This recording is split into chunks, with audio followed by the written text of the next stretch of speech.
living room. Okay.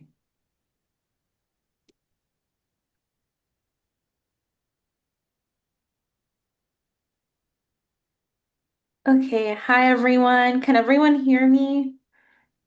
I think so. Okay, Yes. Yes or no? perfect. I just want to let you guys know that we will be recording for those people who could not make it. So we will start recording now. And thank you everyone so much for coming. This is our pre-practicum panel. A big thank you to our panelists for today. We have Doctora Adriana Medrano. We have Lindsay Peters, our clinical training coordinator. We have Madison Taryn, who is the clinical training coordinator, GA, and she's also a fellow Aliento student. And then we have two Aliento students who are actually currently in practicum, Lorraine Oles and Paola Valdovinos. And then we have Isela, the graduate assistant for Aliento, also helping me out today. So welcome everyone and thank you for coming. So we're gonna get into the agenda for today really quickly. So, we just did welcome and introductions, and we are going to go into finding and securing a practicum site where I'll be asking Lindsay and Madison some questions about pre-practicum and kind of how to get started. And then I do have some time after that where you guys can ask Lindsay questions about the pre-practicum process. After that, we'll go into the student panelist introductions. So our student panelists will share a bit about themselves and kind of like what their process was interviewing and applying for practicum sites. And then after that, we will have time for Q&A for the student panelists, as well as Madison and Doctora Medrano. So yeah, we'll get started. Oh, sorry. Before we get started, I did want to briefly go over just about like the Q&A portions. If everyone can just like raise their hands whenever they have a question at the end, we'll just call on you. That way we kind of try to keep it organized as we go. So thank you. So this section is about finding and securing a practicum site. So hi, Lindsay. Thank you so much for your time. Of course. Also, thank you, Madison, for joining us as well. A question for Lindsay is, what advice would you give to students just starting the search process? Yeah, absolutely. I would say if you're starting the search process, I'll start general and go more specific. Every single person's placement process is going to look different depending on your goals and your schedule and the population. So I know this class in and of itself and the prep up to it can feel very anxiety inducing, very competitive. I know there's a lot of energy that comes around this course that there's a comparison aspect as well. So I'd say just really take the time leading up to it as well, checking in on your schedule, right? What's going to make the most sense for what you're doing? We're all juggling a lot. You're in grad school, you may have families and jobs and other things that you're working on, right? So trying to figure out what makes the most sense for you and aligning that with your practicum placement, right? Whether it's you're really wanting to work with kids, you're looking at school-based counseling, but those are 8 to 3, and you also work a full-time job during the day. Not going to quite align, right? Are you looking for places with weekend availability? So just starting to ask those questions, and we have those available to you as well of figuring what this is going to look like, because it is a year-long commitment. And so we want to make sure that it's the right fit for you and what you're looking for. So as you're going through, whether you are now in pre-practicum or prepping for it, right, we have built out those modules for you in Canvas. So you have the homeroom, the pre-practicum, and practicum, and these are meant to accompany you throughout your program, and they have helpful information for you that you can view at any point in time.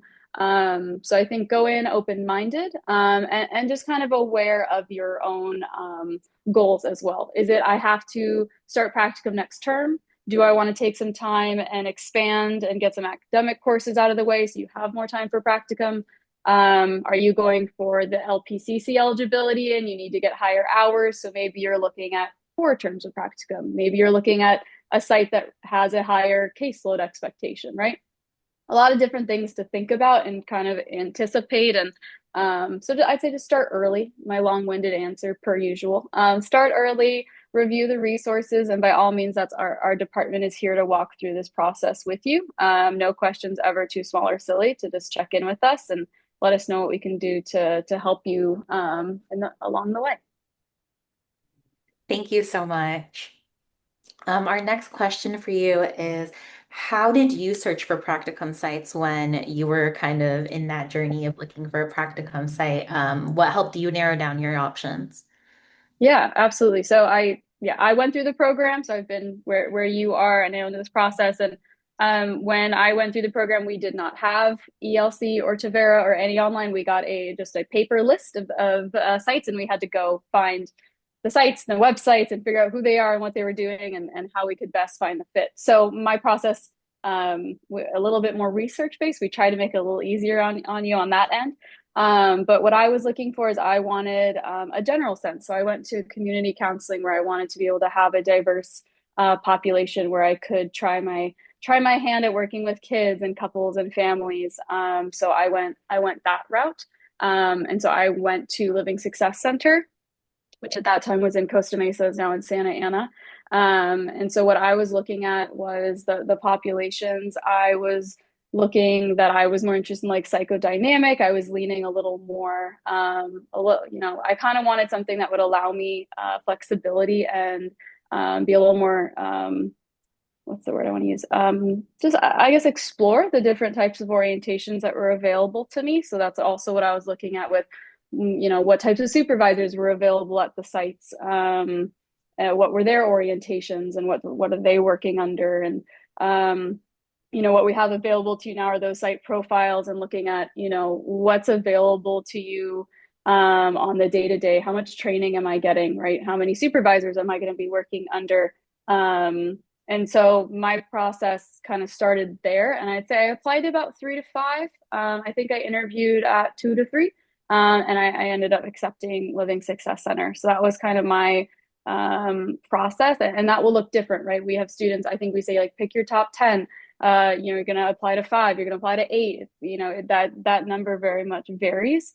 I'm trying to think if there's anything helpful about my process, but I think that was mainly what I was looking for, because I didn't know. I didn't have a specialty. I didn't have a focus. I didn't, some students come in and say, I want to work with kids. Like, I really want to do this. I'm really interested in narrative work. I was kind of like, I'm not really sure. And that's okay, right? That's why you're here. This is the first time you're doing it. So I was looking for flexibility where someone else might want more structure, more support. Kind of also have to know who you are and what type of learner you are as well, right? Yeah, okay, thank you. And our last question for you for now. What happens if a student has difficulty securing a site? Yeah, great question. So that is what your pre-practicum course is for, right? It is built out to be, unfortunately, the class it has so much in it, right? You're learning all of your clinical skills. You're also trying to get placed. You're prepping for practicum. You got a lot of moving pieces. But when we're looking at fall or spring, you're looking at 15 weeks of placement process of getting situated. So we say get that ball rolling as quickly as possible. So start those inquiry processes. So you see, we say review those resume and cover letters. And if you feel comfortable, they look good, start reaching out. Again, speaking to that competitive level, we know that's there. And unfortunately, I wish I could take it away, but we can't. Part of it. So I'd say start early, reach out, follow back up, right? Because we are not the only program. It's Cal State Fullerton, it's Chapman, right? We've got a lot of schools around us, which is amazing, but that also means they are all also applying for these placements. So don't be afraid to circle back and reach out and use those resources. So if you're having difficulty, that's also why our department's here. You can come talk with us at any point in time. And sometimes it can be a blessing to say, hey, maybe I need to take a semester off before I go, because I know if you're feeling pressured, I just need placement, then one of the questions I'll ask is this the right placement, right? Is this going to be, something that feels like it's leaning more towards burnout because you're just trying to get placed? Totally understand we have timelines as well. We want to keep those in mind, as well as to how many terms you're wanting to be in school and graduation timelines. But, it really depends, and it is very student driven. So, up to you into how you're reaching out, how often you're reaching out, your interest in these sites. So it's kind of a two-part process. And then, yeah, unfortunately, right, if you aren't placed, you do have to defer. There's no real involvement that we necessarily have in that process. It is independent. So at that time, if you're currently in pre-practicum, you'd be talking with your instructor, you'd be checking in with Madison, you'd be checking in with me, and we kind of talk to you about what that would look like. That's good to know. Thank you so much, Lindsay. Of course. And question for you, Madison. Um, how are practicum sites usually assigned? Do students have a choice in where they go? What does that process kind of look like for students? Yeah, so as Lindsay was mentioning, it is a bit of an independent process in that the students are the one creating a list of sites they want to reach out to and then contacting them, interviewing them. So where our department gets involved is once you do get that job offer, take a pause, don't immediately say yes. You do have to take a screenshot and send it to the clinical training coordinator, which would be Lindsay for the Irvine campus. So you would just email her the screenshot of the offer, and then she'll go ahead and let you know if she has any questions or concerns about the site. If she does need to meet with you, then she'll go ahead and set up a meeting. If not, she will say you're approved. From there, you take a picture of Lindsay's approval and upload that into the experiential learning cloud. And then that's when you can begin the Site Connect process, which is something else for once you're ready to start practicum. Awesome. Thank you so much. And now I do want to get into the Q&A part if anyone has questions for Lindsay or for Madison regarding kind of like how to find and secure a practicum site and that process. So if you want to either raise your hand or if you want to drop a question in the chat, but now is the time if anyone has any questions for Well, them. I also have students here in class, and I do have a question for from someone. Yes, of course. I had a question. Hi, I'm Nicole. You can't see me. This feels kind of awkward. Um, my job actually asked me if they could be placed as a secondary site. Is it possible to hold two sites?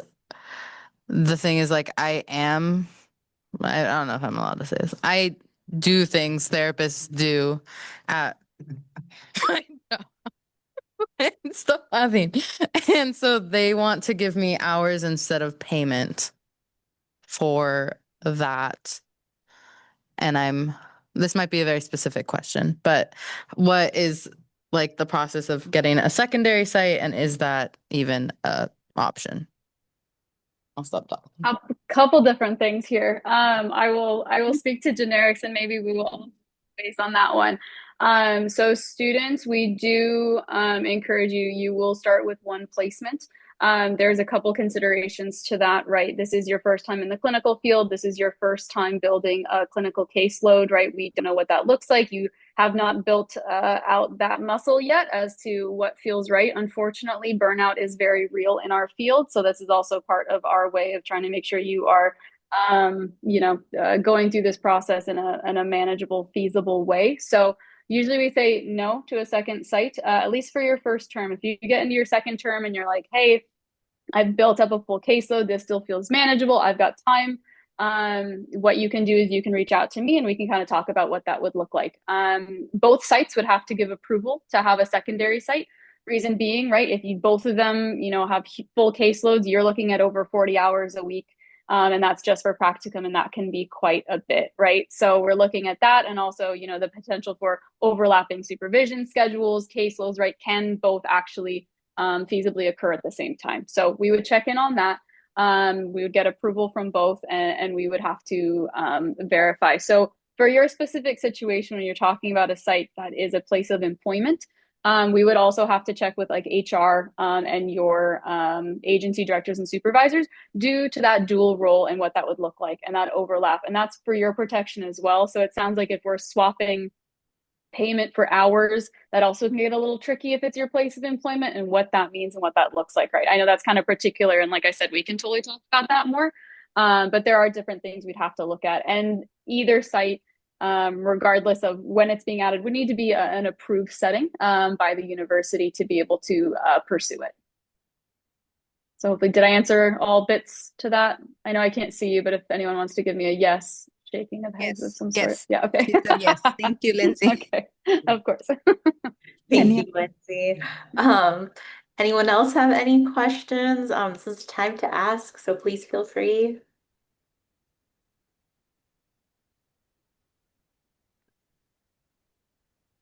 No questions? No one else in Doctora Medrano's Come class? on, come on. I know you've got some what ifs in there. Come on, I know it. They'll start asking me the questions. Yeah. Oh, okay, we do have one more. Hold on. Yeah, might as well. This might be another overly specific question, but how do you feel about like at the stage that we're at right now, choosing a specialty versus not choosing specialty? I think I find myself somewhere where like I'm gonna be honest, I applied to like a dozen sites and now I have like choosers problem. I don't know how to say that right now. And it's like I might be overthinking this. There's specialties I like where I'm like I could lean into that. But then I'm looking at two sites that are maybe like very specific and then two sites that are broader. And now I'm thinking a lot about like, is it better to go with like a broader site that has more trainings and maybe like I'm seeing different variety of clientele than to just like go with my gut and go with like a very specific site that I would be looking at a very specific clientele. Really good question. And this is where I feel like I need to get this tattooed on my forehead. It depends. This is what I constantly say, and I'm sure it's frustrating. It's very much going to depend, right, on your specific journey. So, what we say is though, even, I'm saying practicum is a year-long commitment. Even that in and of itself is a blip in your 3,000-hour licensure journey, right? So this is the time to explore. This is the time to expand and figure out what is an interest, right? We do have students that come in and say, oh, I very much want to work with this population. I'm going to do this. I already have this planned out. I've got my associate position figured. This is the journey I'm going on. And we're like, amazing, perfect. Have at it. Others are coming in saying, I'm not really sure, right? And that's very common. So I don't think there's a situation where you're going to pigeonhole yourself either, right? Because if you're going into a site that is more specific, you are really going to learn that and you are either going to love it or decide that you are not going to pursue it. And I think that in and of itself is its own decision, right? So the other factors that I usually tell students about this process, right, is looking at not only our program requirements of hours, whether you're looking for MFT and or that PCC dual eligibility, right? Which track are you on, or are these sites going to provide you with enough hours? Of your 3,000-hour licensure journey, right? You need 500 hours in the category of kids, couples, and families. Are those populations of interest to you? Or are you like, oh my gosh, I don't want to go anywhere near them, right? Okay, might this be a time to maybe start looking at that now if that's something that you see yourself not specializing in later, right? Because I can speak for myself. I was like, I'm not really sure about kids. And then I got very, very, very close to being done with my hours, and I had quite a few kid hours to complete. So I had to add on additional experience at the end to catch up on those. So right, that's something to think about as well. Do you want to specialize in something like that now?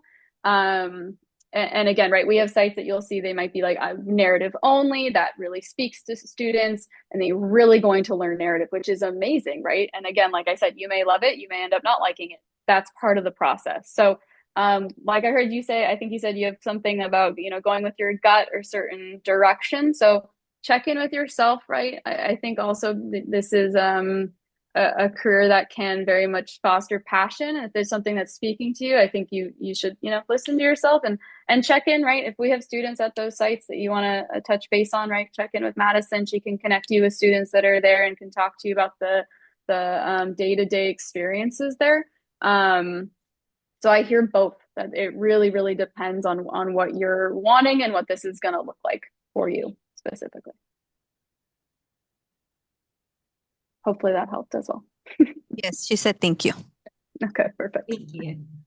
We do have time for one more question. If anyone in the class or on the Zoom. Oh, Christina Sandoval, please go ahead. Unless anyone in the room has a question. No, yeah, I can hold on to my question if needed. No, go ahead, Christina. Just a question about like start dates and stuff. I know when I was reaching out to a couple of sites, um, like I'd been asking like January, like beginning in like January and stuff, but some were like, oh, we're kind of only opening up in like February or March. So like what would be the like how yeah, like what would be the ideal like start date for these Right. sites? Yeah, it's so I'm just pulling up our academic calendar because I do not have that memorized as to when our spring term starts. I'm gonna say, let's see, June or January 5th. So ideally you would want, in the perfect world, you would want your practicum starting January 5th, right? I'm gonna add in some extra information just because I'm here. Right, so you can start non-clinical work prior to January 5th. You can do orientations and trainings. You cannot do any clinical work. It will not count prior to that January 5th, right? BBS regulations, university standards, you have to be in practicum enrolled to be able to continue your clinical or start your clinical experience. So that there's that issue, right, of things starting too soon. So you do have to check in on that and let them know, right? It's just non-clinical. There's an exception for international students. They cannot start anything until January 5th. So just if there are any international students, just that looks a little different because of visa requirements. But if it's starting later, so that's where you're going to have to also check in with yourself and their hours, right? Because that can be okay if you're also okay with what that means for your hours accrual, right? So for practicum credit for each practicum course, you need a minimum of 30 direct client contact hours for your fall and spring term, 14 for the summer.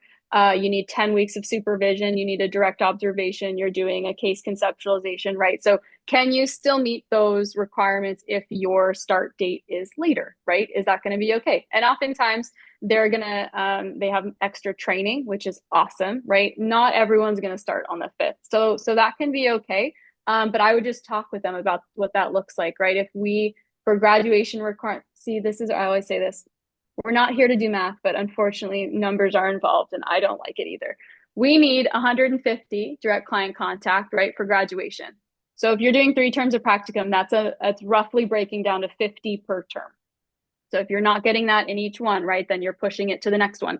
Is that manageable, right? Does that feel okay? What is your caseload? So, again, it can be okay. It definitely happens. A lot of students have a later start date. We're just going to have to talk about it, look at your hours, and make sure that you feel comfortable with that as well, and that they can just maintain and grow that caseload within that timeline, because I know that can also feel a little stressful. Did that answer the question? Okay, perfect. I see a question in the chat. I actually just responded to it though in the chat. I saw your question. It was Thank you. yeah. If you do have any questions about that though, just please let me know. But Lindsay, I don't want to take up too much of your time. So if you have a final like takeaway before you leave or like a tip for success that you Yeah, absolutely. Yeah, and also for the pre-practicum course, if it's helpful, if you want me to pop in again, if there are additional questions or well, and everyone available here. If anyone, please make a meeting with me, check in if you need a one-on-one, if there's anything that does feel confusing. Right, like I said, there's a lot of information being thrown at you during pre-practicum. And so we want to make sure that, the emphasis and the whole point that you're here is to do clinical work and work well with your clients. And we don't want the overload to come from the paperwork and the Tavera, the ELC, bits. So if that's something that's helpful, check in with us. We can help you with the forms and the timesheets and all those things that come with it, because I know it kind of all hits at once. So start early, prep. We do have a lot of resources available for you on the modules. I know you're probably like, I've read enough. I don't need anything more. It is all there for you. We've got Q&As, we've got FAQs, we've got everything there for you. So just kind of, do your own due diligence, check in. And then also I am always here. Really, I am supposed to be, part of this process with you. So please don't hesitate to reach out. You are not alone in this, because I know it's a big step in your career, in your program, and we definitely want to make sure that you feel confident taking that step into the clinical work. So um, hopefully that's a little boost, and everything's going to be okay. You're going to get your hour. It's going to be great. It's going to be good. If I can be any type of calming energy in this process, I will try to be. But thank you all for letting me hop in. And if there's anything else, yeah, please, you know where to find me. Happy to hop back in or meet with everybody individually. Thank you so much, Lindsay. We really Of appreciate it. course. Yeah. Enjoy the rest of the panel. See you all. Thank you. Bye. So now for our next section, but before we go into the next section, I realized that the question in the chat was not for everyone, and I thought it was. So I'll just read the question so you guys are aware of it too. It was, oh no, my answer wasn't public. Sorry about that, guys. So the question was regarding the site not being an Aliento site. Do you still get the Aliento emphasis if you end up taking 662? So part of the Aliento requirements is to do the bilingual clinical practicum. However, like we totally understand life happens and sometimes, it's really hard to find that bilingual supervisor or maybe you don't speak Spanish. That's fine. It's not a requirement to be in our program. We totally get that. So there are certain things where it's okay to take 662. However, you do need to get permission from Dr. Gallardo ahead of time, just to let us know as well for course planning things. So in the case that there is a circumstance where you do take 662 instead of 663, you still can graduate with that Aliento emphasis. And then I hope that answered that question.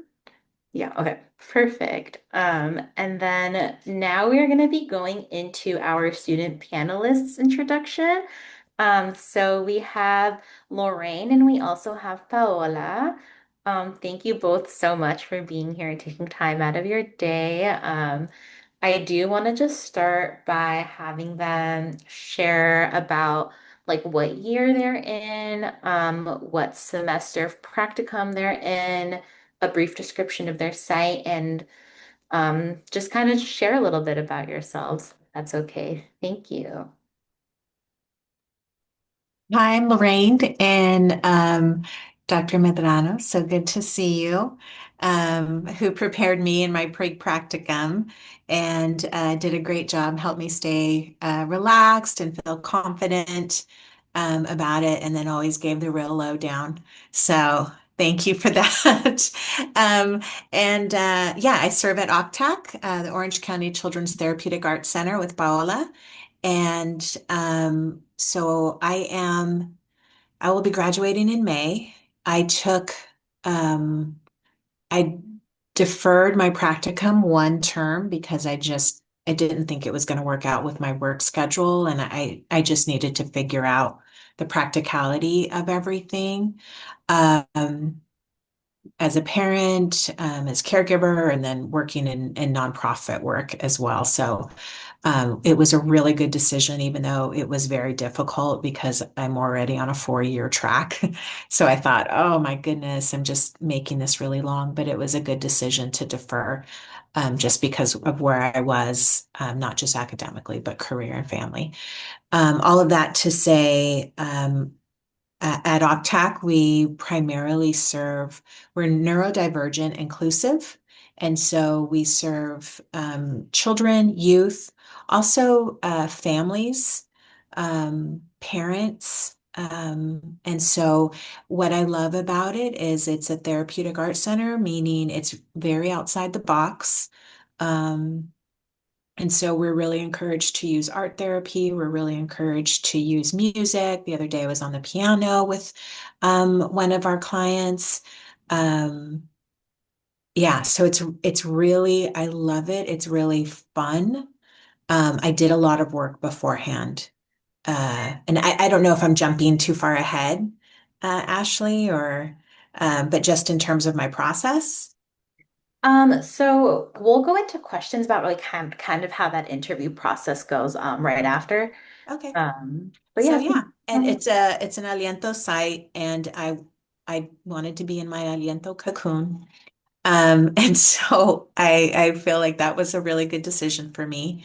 And I love group and I love working with my individual supervisor as well. So I feel really supported by the Aliento program in it. Yeah. Thank you so much, Lorraine. Paola, do you want to share a little bit now?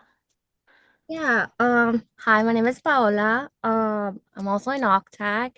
It's my second semester of practicum. I don't know, I have 7 clients right now. I really like it too, just like Lorraine is art therapy. You can get creative with it. And yeah, you can work with families, youth, elderly. I'm a little nervous. I'm like, but yeah, that's a little bit about me. Thank you so much, Paola. So now I will be asking you both a couple questions regarding the interview process. And then after that, we'll open it up for students to ask you guys some questions. But my first question for you both is, how did you prepare for your interview? And is there anything you wish you would have done differently?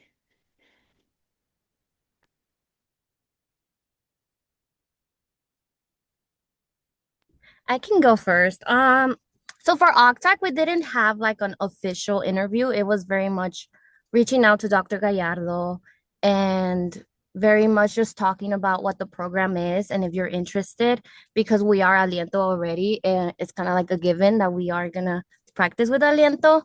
So that was really nice. I did have other interviews with other sites. I kind of do wish I would have started earlier and looked at my options more. I had 2 other sites I was in between, but it just wasn't quite for me. The interview process was a lot of communication and miscommunication with some sites. One of the sites didn't get back to me. One of the sites was we're gonna send it to the clinical team and then they didn't reach out. So it's a lot of like follow-ups that I wish I would have done. What else? I guess like it was also clarifying if it's going to be in person or online because of COVID. A lot of the interviews are online, and one of the interviews was in person. So that's the one that I had a lot of miscommunication with. But I think that also highlights the type of site they are and how they manage their employees. So if they're not communicating with me, it was already telling me, hey, they don't really care about me. They don't really care about my time. So that kind of was like a good filter for me. Um, but yeah, I think I just ended up with OCTAC because it's art therapy and it's very much my interest. I like working with teens. I like working with families. So yeah, that was my process. Thank you, Paola.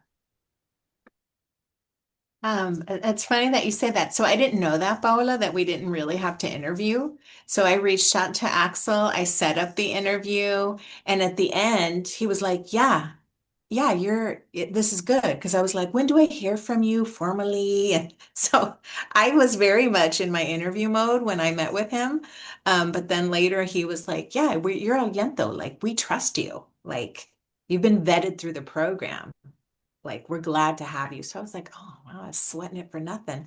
Um, but I did reach out to a couple of other sites, but I really wanted Aliento, and yeah, but it was kind of funny. Yeah, I really wanted to be there, and I agree with Paola. I have a mutual interview mindset.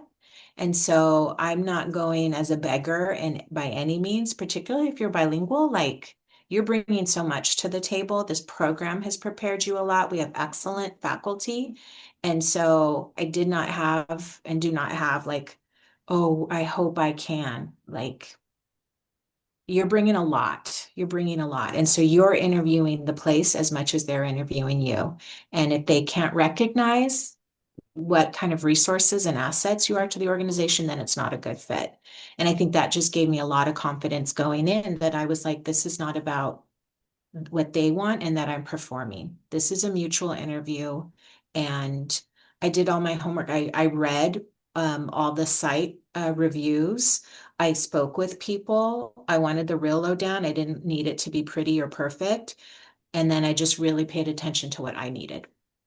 And I felt like at OCTAC, there's no direct supervision, right? It's not necessarily on site. So I knew like I would have to be a very independent worker, that I had to motivate myself, that I had to show up for me and my clients. And but if you're not like that, then that's okay. And then, you just have to figure out what you need. And I knew that about Octac. And luckily, I also work with a great team there. So Paola, there's two others, and we've really worked as a team. So we communicate a lot with each other.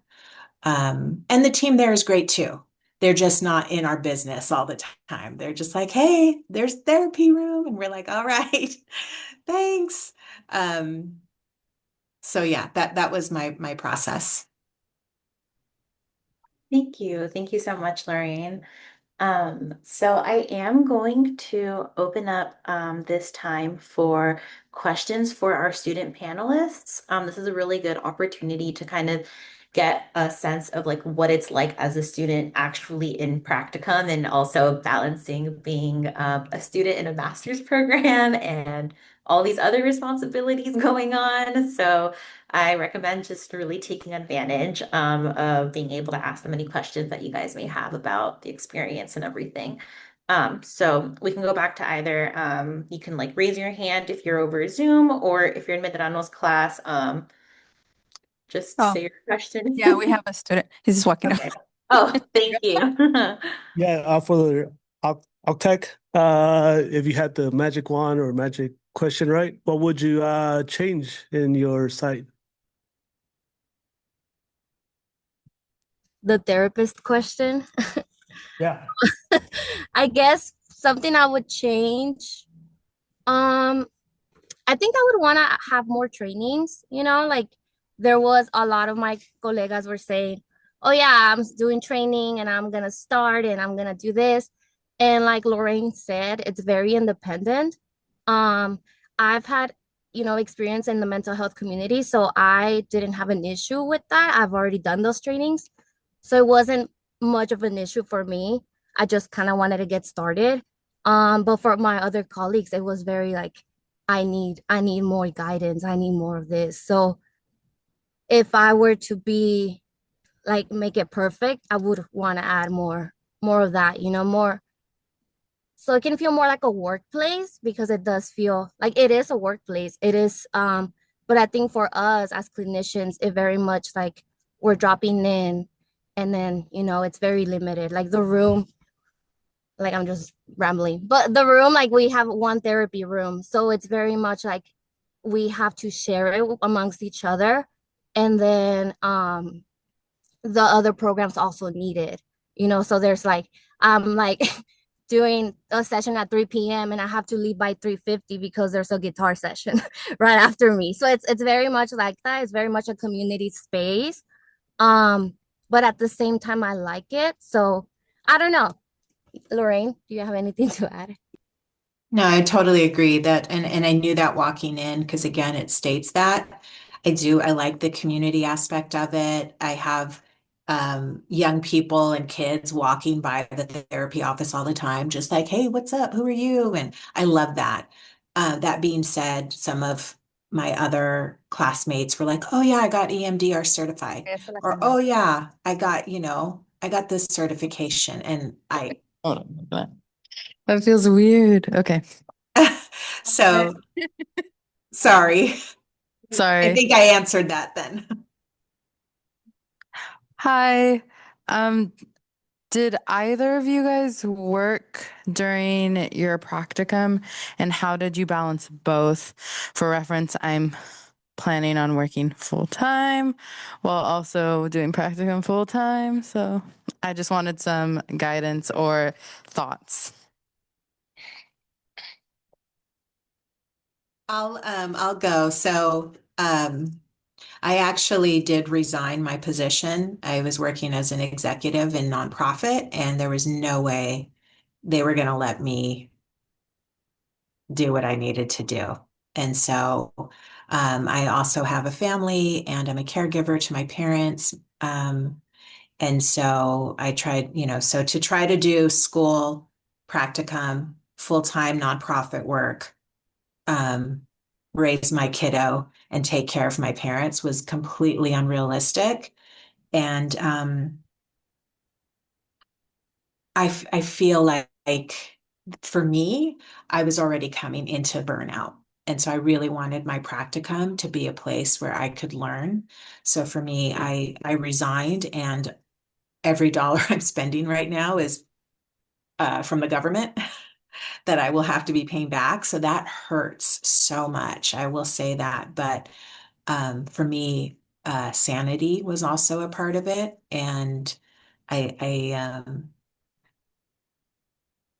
I don't regret it at all.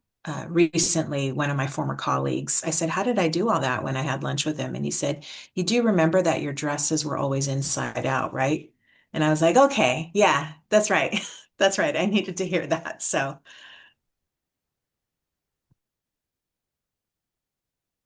Thank you, Lorraine. I just want to add, it's also like everyone is different, you know, you gotta like look back and take a step back and look at your own personal inventory and see what you're gonna like give up. For me, is sleep. Like I just like I'll work, I'll go to school, and then I'll do practicum, and then I go to sleep really early, and then I wake up really early, and that's fine. That's like my way of making it work. But working a full-time job, I think that's not realistic for me. Because I was working a full-time job and I was doing school and I was burned out and I hadn't even started my practicum. So I had to resign way earlier and kind of like really take a step back and reflect on what I am doing to myself and how I'm overworking myself already, and I'm not even in the field. So it's a lot of like reflecting. Everyone is different, like I said. But yeah, like if you think you can do it, by all means. just a thought too. We have a few in our group who have been doing work and school, and they've put off resigning for the last term. But I will say that they're feeling stressed about the number of hours with their clients. And so I think their plan is, oh, I'm going to go ahead in the last term, just go full on and get all my hours. And you're not totally in control of that, right? So I have seen that where people have done both, but then that last term is can be pretty stressful. So just that as a little bit of feedback too.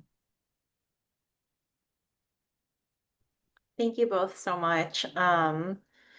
Did that answer the question in the, yeah? Okay. Yes, yes. Oh, okay. Thank you. Anyone else have any other questions? Please feel free to ask. Can I just clarify the aliento only sites are Octac and Abrazar? Yes. Okay, so for those two, students should reach out to you, Ashley, so that they can have a conversation about whether or not they're accepting students and the process of applying. So it should say in the experiential learning cloud for Abrasad and Octac to reach out to the program administrator. If you guys are not seeing that though, that is, I think, a technical issue then in ELC. So please let me know if you're not seeing that because I know for Tavera that was on there. So if you guys So are they, the students are saying, no, it's not showing up that to reach out to you. It's saying to reach out to the site, that there's a contact on the site. Yeah. oh, Mario Ortega and Abrazar. So they're telling them to reach out to the site and not to you. interesting. Okay, maybe when they switched from Mm. Mm-hmm. the Tabera to this, it got lost, which kind of explains why that happened. That's Yeah. only because I remember on Tabera it said that, because I remember it had our previous program admin, so I had to like go in and switch my name on Okay. there. So let me reach out to the clinical training team, Madison, tomorrow, just to make sure it says that, because technically for Octac and Abrazar, it is based on availability, since you are set up with Aliento supervisors. So that is why we have to have you guys reach out to us to see if there is availability. Because sometimes like there isn't, or sometimes, for example, like there'll be like one spot for like fall, but maybe there will be more spots for spring. So it's good to check in. So I'll make sure to like fix that. So thank you for bringing that up, Doctora Medrano. And then also OC Resilience is no longer an Aliento site, right? No, just Octac and Abrazar. Okay. Yeah, thank you. Let me see. Let me just catch up on the chat. Sorry, guys. See if there's any questions over here. Okay, no, I'm all caught up. Any other questions? I hope that ex answered your question, Doctora Medrano. Question.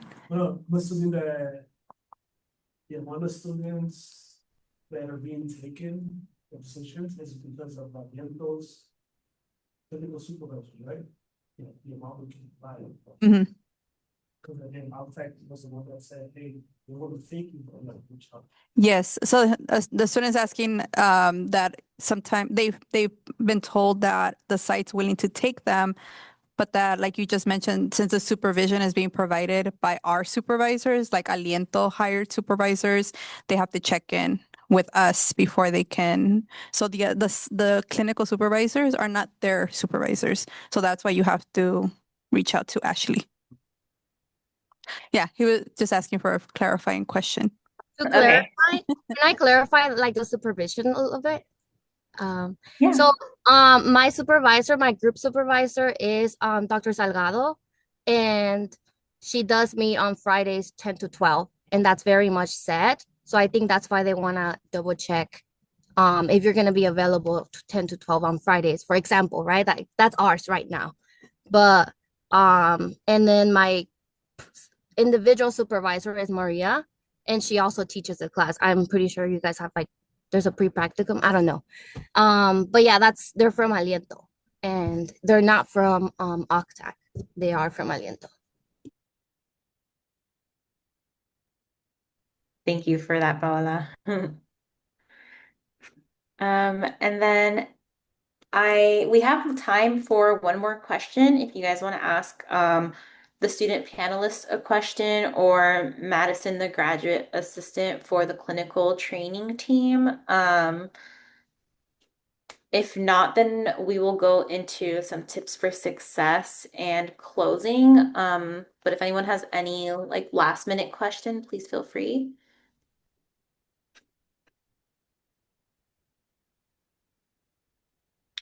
No? Okay. So from here, we're going to go into tips for success. Basically, all the panelists are just going to share like a tip that they think is really helpful for you guys during the pre-practicum process. And just kind of share like a takeaway or something helpful for you guys. So, does anyone want to go first out of the panelists, or do you guys want me to choose?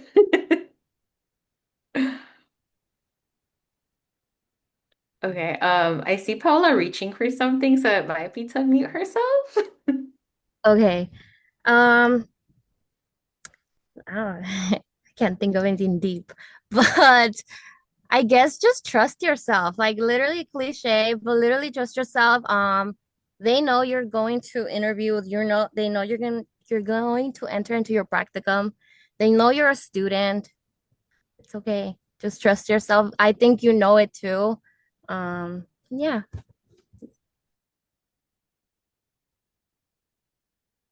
Thank you, Paula. Madison, do you want to give a tip for success? Yeah, so I would say a little bit about me and my position is I feel like students don't fully know like what I do. So I want to share because I do think that a GA in general, not just me, is a great resource when you're in pre-practicum or practicum. One thing that we do is that if you have a list of sites where you want to know more from students who are currently placed there, you can just email me and I will go ahead and see which students consented to being in our mentorship program. all the mentorship program is that they consent for me to give you their contact information. So if you have any questions about their site experience or just anything that you want to know about their site, you can just reach out to me and I will go ahead and get you linked up with someone. Um, in addition, I just think in general, just taking advantage of any resources that we have, your professor, Lindsay, myself, and your peers, going through practicum can be really overwhelming, especially right now where we're just starting. We're getting all this information thrown at us, and it can be really overwhelming. So, definitely, there's a lot of things that as you go through it, you'll learn it. But at first, it's like a lot of information that you don't have memorized. So, definitely don't be afraid to reach out to people, ask questions, and just know that you do have a community here going through it with you or who are older in the program and have already gone through it. So it's definitely great to just know that you do have a community who's here and willing to help you. Thank you so much, Madison. And if you want, Lori. Yeah, I'm laughing. I'm like, I am older and in the program. Um, so, anyways, all of that to say, I totally agree with what you've said. The two things, kind of what I mentioned. One is not a beggar's mentality. You've got yourself here to this point, you're bringing it. So again, just have that confidence that this is an excellent program and it is equipping you so well. And I'm seeing that on this side of doing the work. But on the other side of that, it also means like don't be afraid to be a learner. So like I'll email Lindsay and just like, hey, can you pop in my Tavera and tell me, or whatever it's called now, EX whatever. Can you pop in and tell me what I'm seeing on my screen? Like I have no qualms asking anybody anything. And we are paying a ton of money for our education. And so the people that are here, they are here for us. And so I have no problems because I really do feel confident that everyone wants me to succeed for our community. And so the more I know, the better I can serve our community. So I have no problems asking for help because I need it.